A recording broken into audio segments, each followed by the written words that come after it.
자, 우리 성령의 열매, 어떤 것들인지 아시죠? 성령의 열매. 이 성령의 열매는 단수로 되어 있습니다. 그러니까 사실은 하나인데, 거기 보면 9가지의 면이 있어요.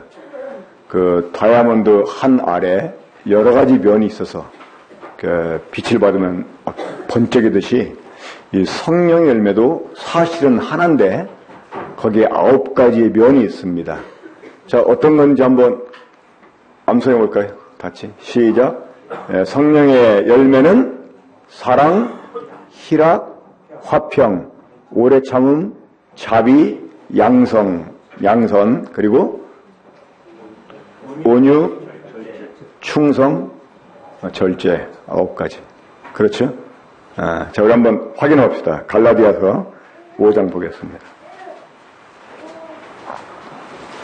네, 갈라디아서 5장 22절부터 26절까지 보겠습니다. 갈라디아서 5장 22절부터 26절까지 함께 읽겠습니다. 시작.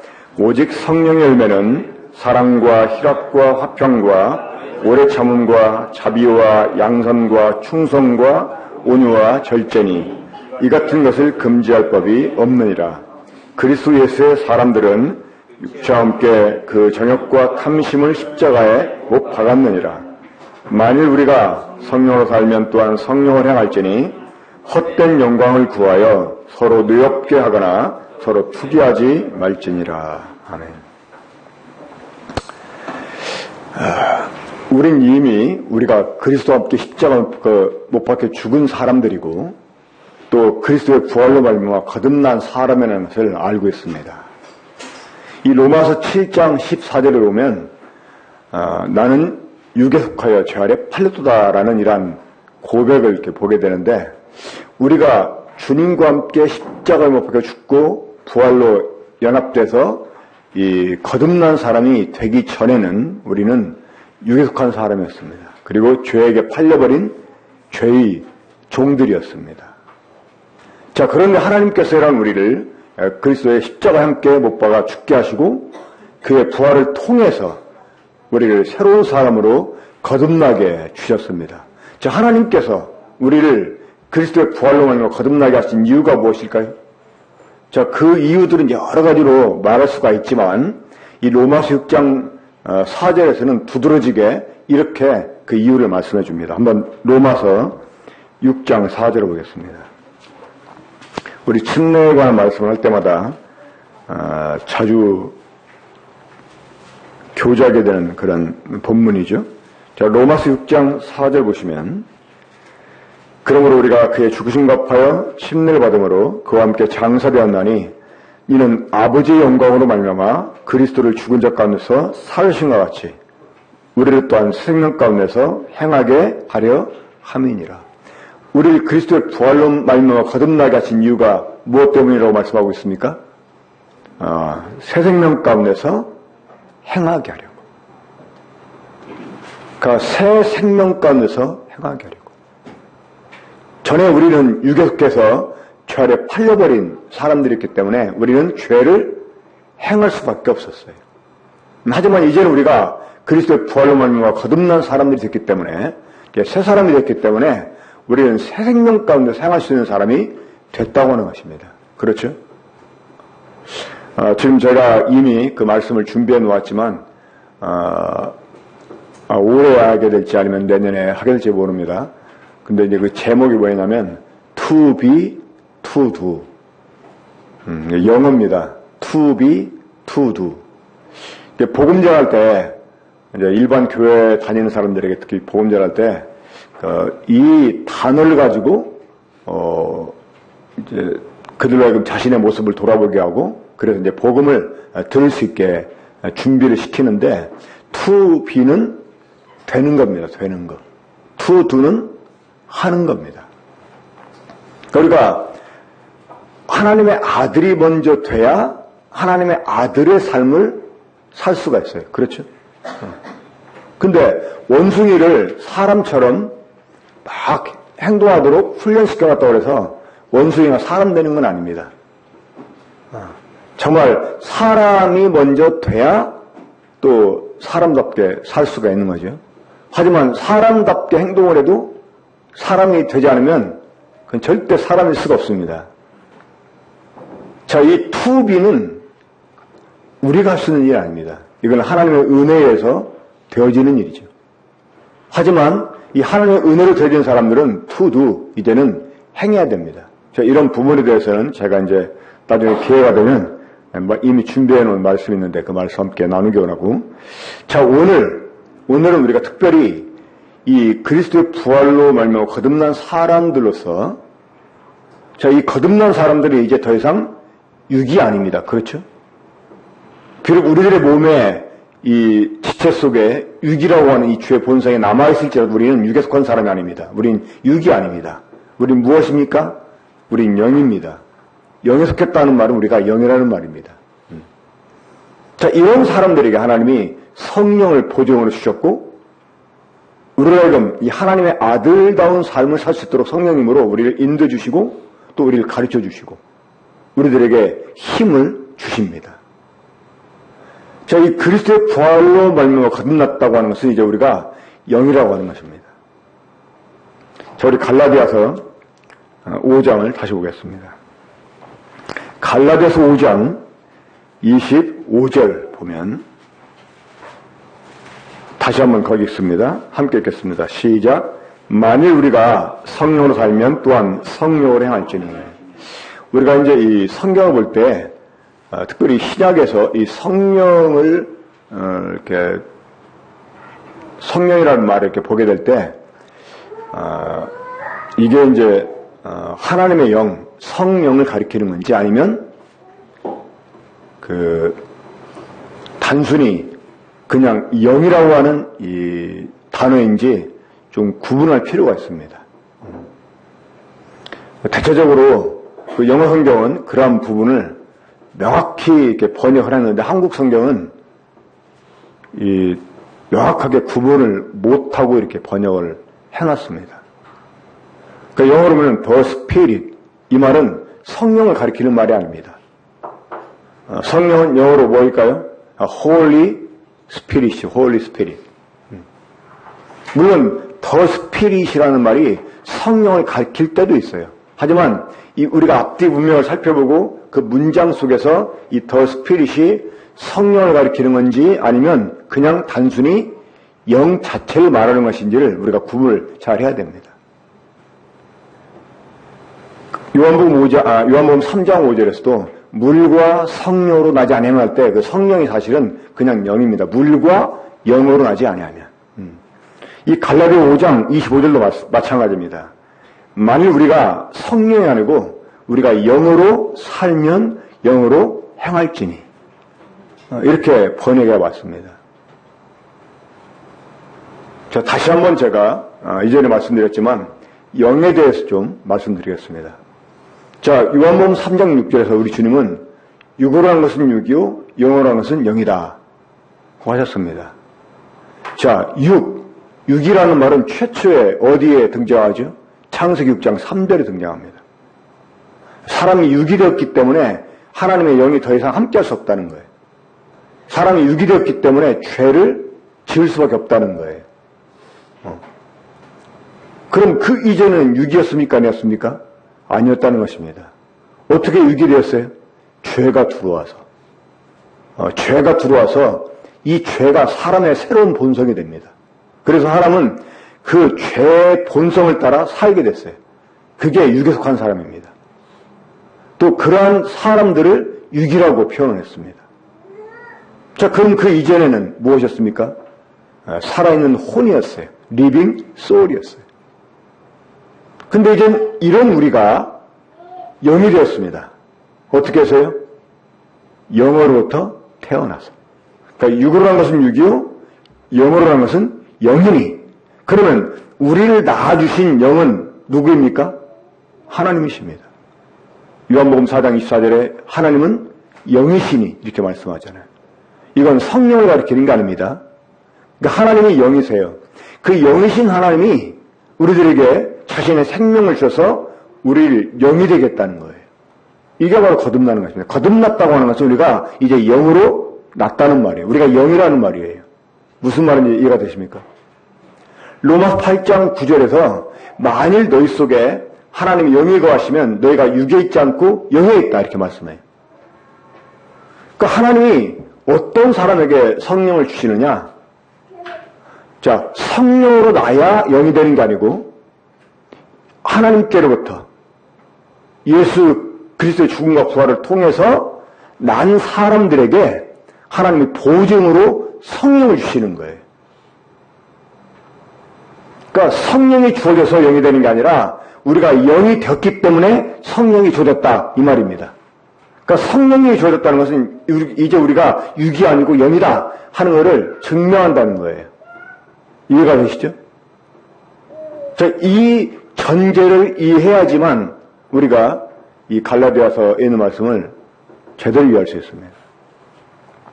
그래서 25절에 만일 우리가 영으로 살면 이 말은 이제 우리가 이게 영이 되었다면 이런 그 표현입니다. 우리가 영으로 나아졌다면 이제 우리가 영의 삶을 가졌다면 이런 의미예요. 그러니까 이것은 되어진 것입니다. 예수 그리스도의 죽으심과 부활을 통해서 하나님 우리를 영이 되게 했습니다. 하나님 우리를 그렇게 낳아주신 거예요. 야고보서 1장 18절에 보면 하나님이 진리의 말씀으로 우리를 낳으셨다 이렇게 말씀해요. 이 진리의 말씀이 무엇입니까? 바로 구원의 복음입니다. 이 구원의 복음의 핵심이 무엇이에요? 우리 주님의 십자가의 죽으심과 부활입니다. 그러니까 이 십자가를 통해서 육에 속한 죄인들을 주님과 함께 죽은 자가 되게 하고 이 주님의 부활을 통해서 우리를 하나님이 영에 속한 사람으로 태어나게 했다는 거예요. 그러니까 우리는 영입니다, 이제. 우리는 이제 영으로 산 자가 되었다는 거예요. 그러니까 이미 우리는 to-be가 되어졌어요. 자, 그렇기 때문에 이제 우리가 영으로 행할 수 있는 사람이 되었다는 것입니다. 동의하십니까? 그 영으로 행하는 일은 영에 속한 사람 아니면 할 수 없어요. 이 육에 속한 사람한테는 이 일을 말해줘도 할 수가 없어요. 그 사람들이 이걸 아무리 좋게 생각하고 그래 그렇게 살아야지 하고 행하려고 해도 안 됩니다. 왜? 육에 속해 있으니까. 하지만 이제 우리는 영이라는 거예요. 영. 믿습니까? 뭐 지금 제가 어떤 신비주의 말하는 게 아닙니다. 영이라고 하는 말이. 이제 물론 이 말씀과 직접적으로 관련이 없지만 이제 제가 요 근래에 좀 이제 그런 생각이 많이 들었었는데, 자, 우리가 영적으로 행한다고 할 때 어떤 게 영적으로 행하는 일일까요? 요한복음 6장 28절과 29절에서 어느 날 유대인들이 예수님께 물어봅니다. 우리가 어떻게 해야 하나님의 일을 하오리까? 자, 어떻게 하는 것이 하나님의 일을 하는 것일까요? 그때 우리 주님은 의외의 대답을 하세요. 그러니까 마치 어떤 그 일의 모양, 어떤 방법, 사람들이 이걸 염두에 두고 질문했는데 예수님은 의외의 대답하십니다. 뭐라고 말씀하셨어요? 하나님의 보내신 자를 믿는 것이 하나님의 일이다. 하나님이 보내신 자를 믿는 게 하나님의 일이라는 거예요. 하나님의 일은 하나님이 하십니다. 그렇죠? 그 일을 우리가 믿고 순종하는 것, 이게 하나님의 일이에요. 어떤 게 영적인 일일까요?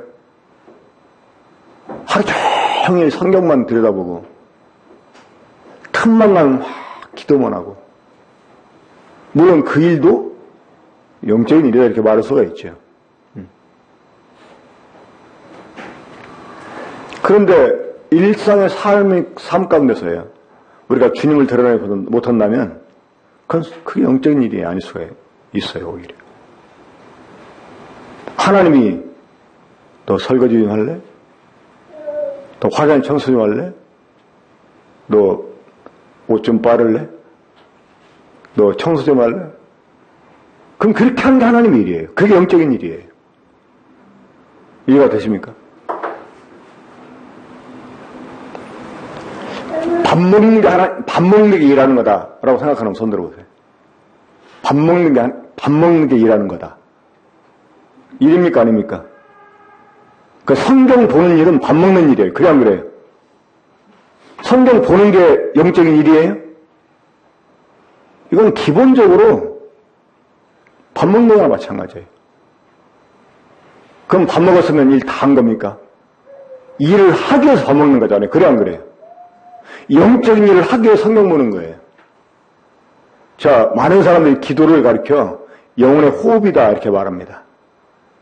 숨 쉬는 게 일입니까? 물론 죽음을 앞둔 환자들한테는 숨 쉬는 것도 정말 벅찬 일입니다. 하지만 숨은 잠잘 때도 쉬어요. 그러니까 기도가 영적인 일이 아니고 영적인 일을 하기 위해서 기도하는 거예요. 그렇죠? 또 그 교회로 모여서 무언가 해야지만 그게 영적인 일일까요? 물론 그것도 일이죠. 하지만 실제로 참 주님이 내게 주신 것들이 내 속에서 녹아져가지고 이게 내 삶을 통해서 드러나 지게 하는 것, 이게 영적인 거예요. 자, 우리 이 성령의 열매 한번 다시 봅시다. 성령의 열매. 성령의 열매는 무슨 뭐 기적을 행하고 막 병을 고쳐주고 어떤 막 능력을 행하고 그런 게 아니에요. 읽어보세요. 자, 다시 한번 읽어봅시다. 22절 같이 시작. 오직 성령의 열매는 사랑과 희락과 화평과 오래 참음과 자비와 양성과 충성과 온유와 절제니. 사실 이것도 성령의 열매가 아니고 그냥 영의 열매입니다. 영의 열매. 그러니까 영으로 태어난 사람은 이러한 영의 열매를 맺을 수 없다. 그 말이에요. 그리고 이것을 금지할 법이 없다. 여기서 금지할 법이 없다는 말은 이것을 절대적으로 제어할 수 있는 그 어떤 것도 없다는 것입니다. 그 영에 속한 사람들은 이러한 일을 능히 이제 할 수 있는 사람이 됐다는 거예요. 자, 그럼 여러분, 이 영의 열매로 말하고 있는 사랑, 희락, 화평, 오래 참음, 자비, 양성, 충성, 온유, 절제. 자, 이런 것들이 어디에서 생활해야 될까요? 어디에서? 이것들이 어디에서 맺혀지게 될까요? 바로 이 관계 속에서입니다. 관계 속에서. 이 기독교는 돛담는 종교가 아닙니다. 이 중세 1000년 동안 영적으로 암흑시대가 왔을 때 이 유럽에서는 수많은 수도원들이 또 수녀원들이 생겨났어요. 이 돌을 닦았어요. 이 돛 닦는 이유가 무엇 때문입니까? 그러니까 자기 완성이겠죠. 그것도 뭐 극히 나쁜 일이다 이렇게 말할 수 없지만 이것들이 사실은 관계 속에서 일어나요. 관계 속에서.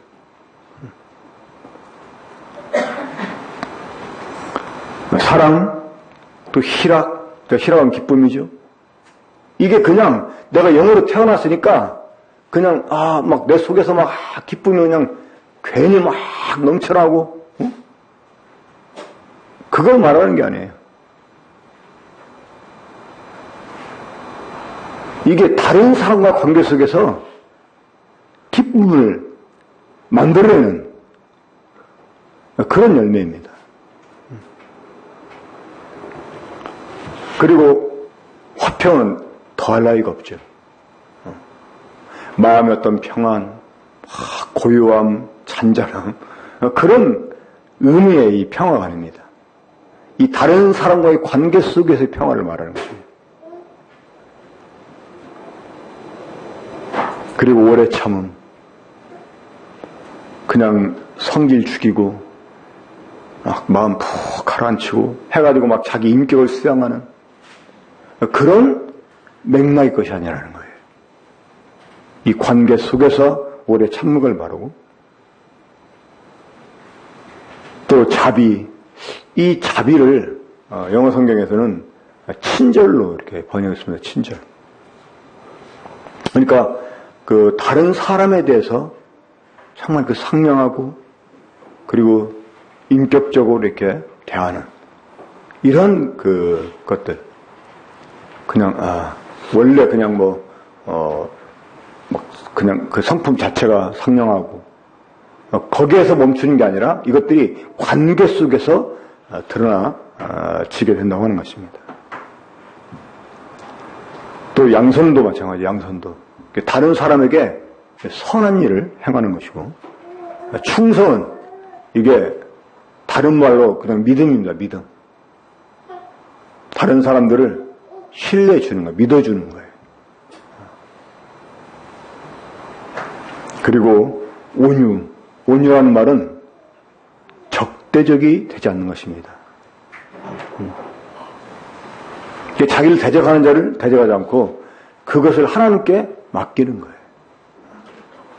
사실 모세가 이집트에 있을 때 얼마나 과익한 사람이었습니까? 근데 그가 하나님의 사람이 됐을 때 이 지면에서 이 온유함이 뛰어났다 이렇게 성경에서 표현해 주고 있어요. 이 모세가 온유할 수 있었던 것은 무엇이었을까요?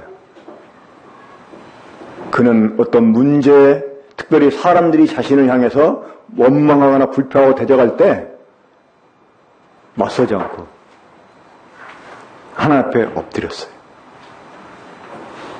모세가 하나님 앞에 엎드리니 사람들이 대화할 때 모세는 하나님께 엎드렸어요. 그러니까 이 적대적이지 않은 것, 이게 온유입니다. 그냥 원래 천성적으로 부드럽고 점잖고 이런 그 온유를 말하는 게 아니고 이것도 역시 관계 속에서 그 절제라는 것도 마찬가지입니다. 절제. 이 절제라는 말, 쉬운 영어로 self control, 자기를 조절하는 거죠. 조절.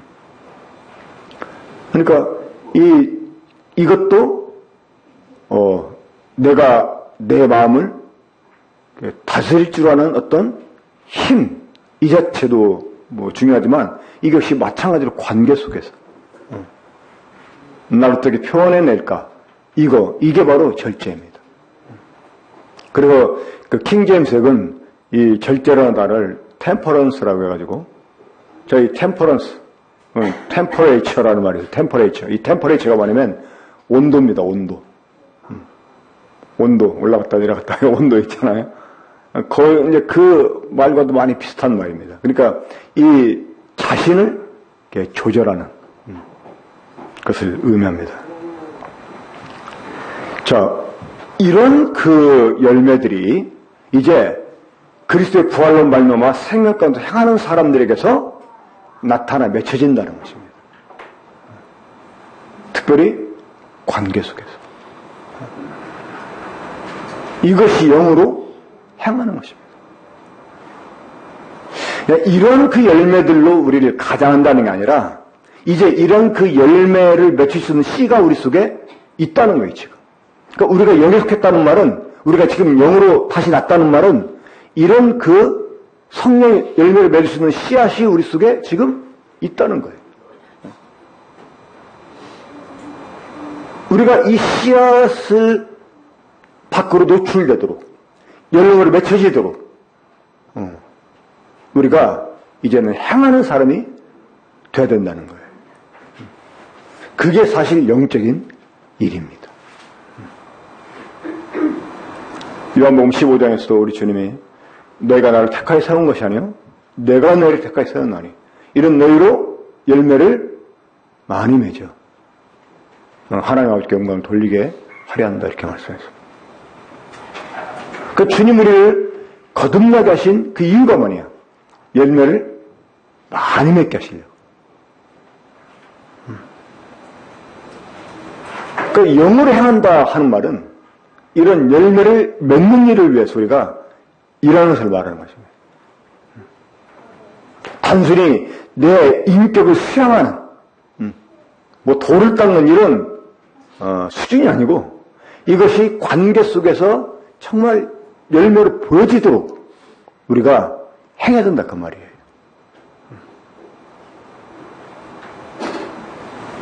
화가 나는데 어거지로 참는 거 이거 위선입니까 아닙니까? 위선이 아니에요. 그러면 화난다고 막 위선 안 떤다고 막 그냥 하고 막 성질 부려? 그게 정정한 것일까요? 아닙니다. 여전히 육의 잔재가 우리 속에 남아있기 때문에 분노가 올라올 수 있어요. 내가 무시당하거나 공격당하면 분노가 올라올 수 있어요. 하지만 그 분노를 표출하지 않고 그걸 딱 조절하는 것, 이게 절제입니다. 그렇죠? 그냥 나 혼자 있을 때는 화를 막 표현해낼 수 있겠죠. 하지만 이게 다른 사람 앞에서 화를 탁 한번 쏟아놓으면 이거 수습하려면 굉장히 복잡해집니다. 그렇죠?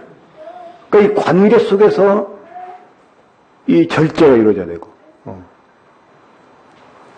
자, 중요한 사실은 우리는 영에 속한 우린 영이라고 하는 것입니다. 우린 지금 영으로 사는 사람이라는 거예요. 그렇기 때문에 영으로 행할 수 있는 사람이라는 거예요. 자, 그런데 우리가 이제 이 영의 열매를 맺힐 수 있는 씨앗들을 갖고 있는데, 이 밭에 씨를 딱 심어놓으면 어때요? 저절로 자라죠. 그러나요? 아닙니다. 그 씨가 싹을 피우고 열매를 맺을 때까지 어떤 작업이 필요합니까? 거기에 물도 주고 또 잡초도 빼내주고 제거해주고 이러면서 그 씨앗에서 싹이 올라와가지고 열매를 맺을 때까지 계속 우리는 일을 해줘야 돼요. 이것이 바로 영으로 행하는 것입니다. 영으로. 자, 그러면 그 잡초들 어떤 게 있습니까? 한번 24절 보겠습니다. 24절. 갈라디아서 9장 24절입니다. 함께 읽겠습니다. 시작. 그리스도 예수의 사람들은 육체와 함께 그 정욕과 탐심을 십자가에 못 박았느니라. 예. 이 영으로 하는 사람들은 이제 육에 속한 것들을 십자가에 못 박아버린 사람들이에요. 이 갈라디아서 2장 20절 또 6장 14절 보면 우리가 그리스도의 십자가 못 박혔다라는 그 표현이 나오는데 여기서는 수동태예요. 수동태. 근데 이 5장 24절은 능동태예요. 그러니까 못 박혀진 게 아니라 스스로 못 박은 거예요. 그러니까 예수 그리스도를 우리가 믿었다.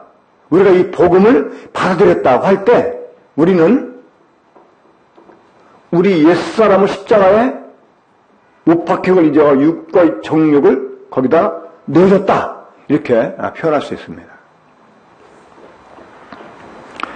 제가 이 정욕이라고 하는 단어를 찾아보니까 이게 그 원어에서는요, 고난. 이 정욕이라는 말로 사용되는 그 횟수는 굉장히 적었어요. 근데 이게 고난이란 원래 말이었어요, 고난. 그리스도의 고난에 참여한다 할 때 그런 고난. 근데 왜 여기에 이 정욕이라는 말을 또 다른 단어로 말했을 때 그 단어를 사용했을까? 하여튼 의문이 생기더라고요. 근데 이 욕심은 돈을 사랑하는 자는 돈을 사랑하는 것이 일만하게 뿌리다 하면서 사람들이 이 돈 때문에 많은 고통을 받는다 이런 그 말씀이 있는데 이 욕심을 내게 되면 그 고난이 오는 것 같아요. 욕심을 내게 되면 욕심을 내게 되면 나 스스로에게도 스트레스가 되고 또 이게 관계를 깨트리는 이런 데서 이 고난들이 주어지게 되기 때문에 그런 단어 사용하지 않았나 이러한 생각이 들었습니다. 자, 우리 이미 육과 함께 그러한 그 죄의 정독들을 십자가에 내어준 사람들입니다. 우리 이제 영에 속한 사람으로 이 주님의 생명 가운데 행하는 이런 사람들이 되었습니다. 이런 사람들이 되었기 때문에 우리 속에 심어진 이 아름다운 열매를 우리가 우리의 삶 가운데 맺혀지게 해야 돼요. 이것이 영으로 행하는 삶인 것입니다.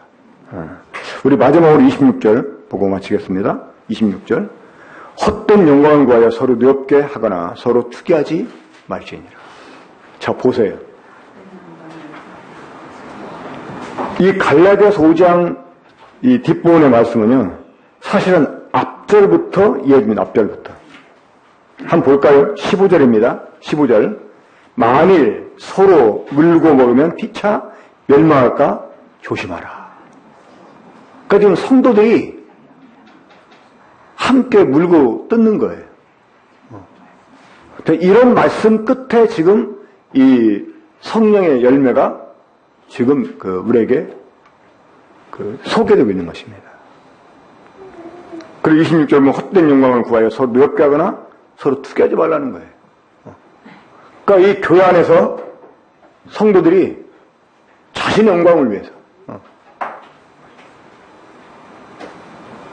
자신의 영광을 위해서 막 서로 노여가고 서로 막 투기하는 이런 현상이 생겨났다는 거예요.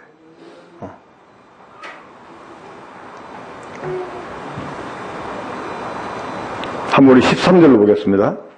형제들아 너희가 자유를 위하여 부르심을 입었으나 그러나 그 자유로 육체의 기회를 삼지 말고 오직 사랑으로 서로 종로로 타라.